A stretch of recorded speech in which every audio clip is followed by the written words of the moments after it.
It's a cold night in late medieval England. When the candle clock wakes you up at 9 p.m., it's time for work. You slowly open your eyes, glancing over at your wife and child, sleeping quietly in the dimly lit room. You remind yourself, I need money to care for my family. You quickly pack your tools, shovel, bucket, and rope. You slip out of the house.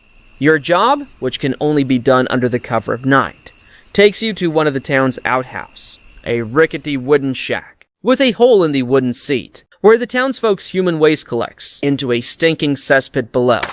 The wooden lid of the cesspit looms before you. You lift it, and a noxious cloud escapes. You descend into the darkness of the cesspit, your candle lamp casting eerie, flickering shadows on the walls. The air is heavy with noxious fumes and the putrid stench of human waste. You cover your nose and mouth trying to filter out some of the worst of it, but the smell still seeps in, gagging you. As you descend further, you realize you may be knee-deep, waist-deep, or even neck-deep in the foul sludge, which can claim your life in an instant, if you're not careful. Drowning in feces is a grim fate, but you push the thought aside and focus on the task at hand.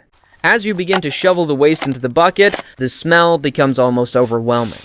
But you work methodically, trying to fill the bucket as efficiently as possible. Your stomach churns, and your gorge rises, but you grit your teeth and keep going, driven by the thought of your family waiting for you above ground. But with each scoop, you knew you were taking a risk. The waste was a breeding ground for diseases, cholera, dysentery, and typhoid fever, just to name a few. One misstep, one careless moment, one exposure to a cut in the skin, and you could be infected. Or even worse, infect your lovely family at home. You could feel the sweat dripping down your face, mixing with the grime and filth that coated your skin. As you work, you have to be mindful of the air quality in the pit. The methane and other gases can build up quickly, suffocating you without warning, and leading to asphyxiation. You keep a lookout for signs of poor ventilation, dizziness, headaches, or nausea. If you start to feel any of these symptoms, you'll need to get out of the pit fast. With each load, you haul the bucket up to the surface, empty it, and return, trying not to think about the risk. Your back aches, your arms tremble, but you keep going.